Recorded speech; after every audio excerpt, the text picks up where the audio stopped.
Olá! Nesse vídeo vamos falar sobre acordo em divórcio ou dissolução de união estável. Vamos entender o que pode e o que não pode. O que cada parte deve deixar determinado, o que pode abrir mão, o que é indispensável constar no termo do acordo. Essa é uma série de vídeos sobre divórcio. Se a sua dúvida não for sanada nesse vídeo, aproveita e confere os outros vídeos da playlist. Além disso, eu quero te dizer que eu faço lives semanais. Aqui embaixo tem todos os links onde você pode buscar informações sobre essas lives. Agora vamos ao ponto desse vídeo. Quando o casal decide pôr fim ao relacionamento, mas tem possibilidade, abertura, transparência, eles têm interesse numa composição amigável, esse é o melhor dos cenários. Sim, se a gente tem ali possibilidade de que o casal desenhe estabeleça, todas as condições do término desse relacionamento, as pendências patrimoniais, as questões relacionadas aos filhos, se porventura tiver,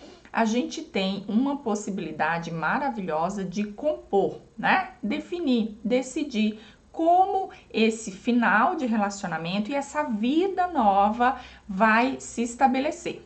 Existem dois cenários para o divórcio consensual ou amigável. Ou ele vai para o juiz para ser homologado, quando a gente tem ali crianças envolvidas, não dá para fazer o divórcio direto no cartório ou quando a mulher está grávida, Ou, se não tiver essas condições, a gente pode ir direto no cartório de notas, lavrar uma escritura de divórcio, seja com partilha de bens ou sem partilha de bens. Existe ainda a possibilidade do divórcio estar tramitando de forma litigiosa lá no judiciário e o casal entender, que é melhor a via do consenso. Então, se a gente tem seja numa audiência de conciliação ou ainda através de negociações paralelas entre os advogados, cenário para um acordo, a qualquer momento a gente pode sentar, negociar, definir as regras e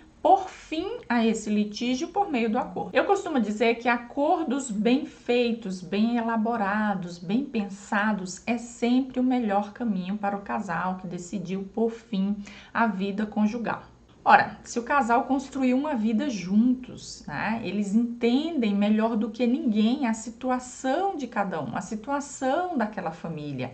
Então, se existe transparência, abertura, esse é o melhor caminho. Quando a gente vai para um litígio, a gente tem 50% de chance de ganhar. E mesmo a gente estando correta, certa, tendo provas, nem sempre a gente alcança esse objetivo, a gente consegue convencer o juiz. Então, a decisão judicial nem sempre é justa, nem sempre é o melhor caminho. Mas também não é sempre que a gente consegue essa abertura, esse diálogo, essa transparência do ex-casal para conseguir compor, chegar a um acordo. E quem atua nessa área, o advogado, a advogada familiarista, sabe do que eu estou falando. A gente tem aqueles cenários em que a pessoa precisa do processo, precisa do litígio, para que ela vivencie o seu luto. Quando a gente está falando de um término de um relacionamento, principalmente relacionamento de longos anos, a gente tem um luto. E aqui eu quero deixar claro, a gente não precisa que os dois estejam de acordo para que o divórcio ocorra. A gente precisa da concordância dos dois quanto aos detalhes do divórcio para que ele seja um divórcio amigável. Se apenas uma das partes quer se divorciar, quer pôr fim ao relacionamento, então a gente vai para o divórcio litigioso. Então, para que a gente tenha a possibilidade de sentar, discutir, negociar, estabelecer cenários, condições, cláusulas, termos de um bom acordo, a gente precisa, primeiro, de transparência. Não dá para a gente fazer isso quando o outro está ali dificultando, não está trazendo todas as informações, está ocultando bens. A gente precisa de uma boa comunicação e a gente precisa aí dessa disponibilidade das partes e dos advogados de sentar e negociar. Nesse ponto, um advogado com perfil conciliador é o mais desejado. Quando a gente tem ali um advogado que gosta muito do embate, não é? Que não tem essa disponibilidade para compor, para dialogar, o acordo realmente fica quase que inviável. Mesmo havendo pontos de litígio, é possível a gente ter ali acordos parciais. É o que a gente vai ver com mais detalhes a seguir. Então vamos lá. O que pode e o que não pode em se tratando de acordo em divórcio ou dissolução de união estável. Primeiro, pode já ir para o juiz com um acordo definido, determinado, somente para ele homologar, e aí precisa ser homologado quando tem menores envolvidos, quando tem filhos. Ou a gente pode propor o processo judicial e no meio desse processo judicial fazer o acordo. Se a gente tem filhos menores ou gravidez, a gente tem obrigatoriamente que definir todos os pontos relacionados a esses filhos. Eu estou falando de quê? Estou falando de definição de guarda, de convivência e de pensão alimentícia.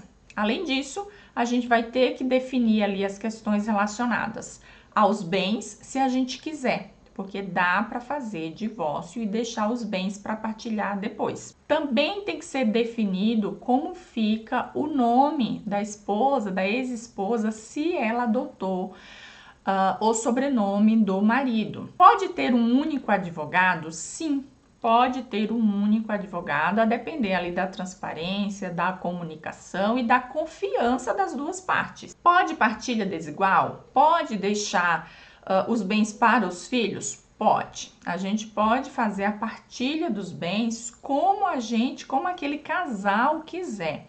Essa parte dos bens, ela não é importante para o judiciário, para o Ministério Público, né? Quando a gente tem esse cenário de filhos menores, o que importa e o que geralmente causa algum obstáculo na homologação, são os assuntos relacionados às crianças, guarda, convivência e pensão. Por exemplo, não pode acordo que limita a convivência do genitor, né, ou da genitora a uma vez por mês, né, ou quando coloca ali convivência livre, mas a gente verifica alguns indícios de que aquele pai, aquela mãe está abrindo mão da convivência com os filhos.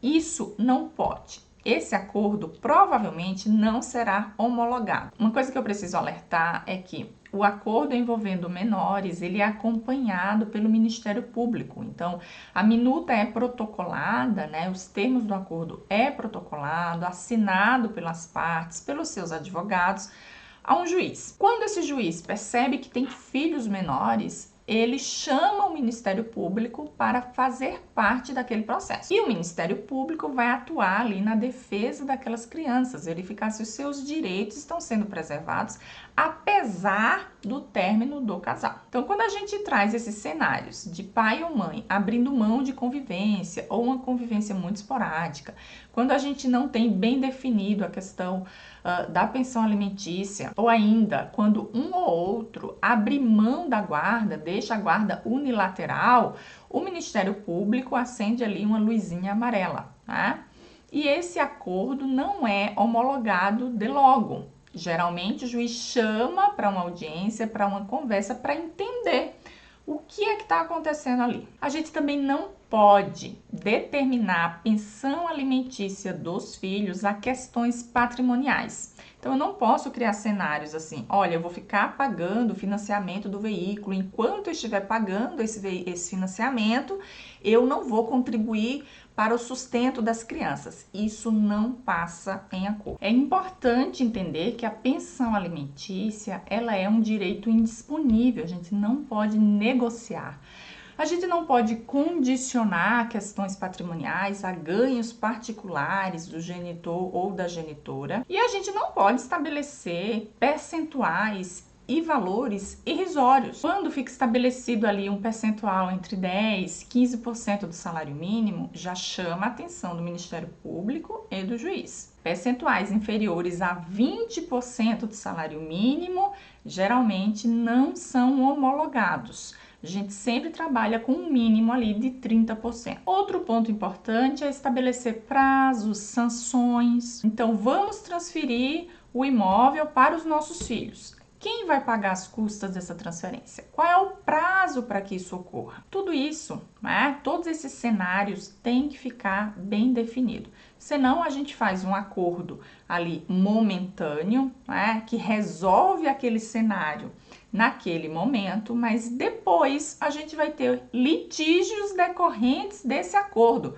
Por quê? Porque não ficou determinado os detalhes, quem faz o quê, quem paga, qual é o prazo que tem para fazer. Quando a gente tem acordos mal elaborados, que não foram definidos esses detalhes, todos esses cenários, todas essas possibilidades, um advogado com um olhar mais adiante e não apenas em solucionar provisoriamente aquela demanda, a gente tem novos litígios decorrentes desse acordo. Volta tudo lá para o escritório de advocacia ou para o judiciário, porque uma das partes não fez, ficou definido ou não ficou muito claro. E para encerrar, eu quero dizer que não pode acordo verbal.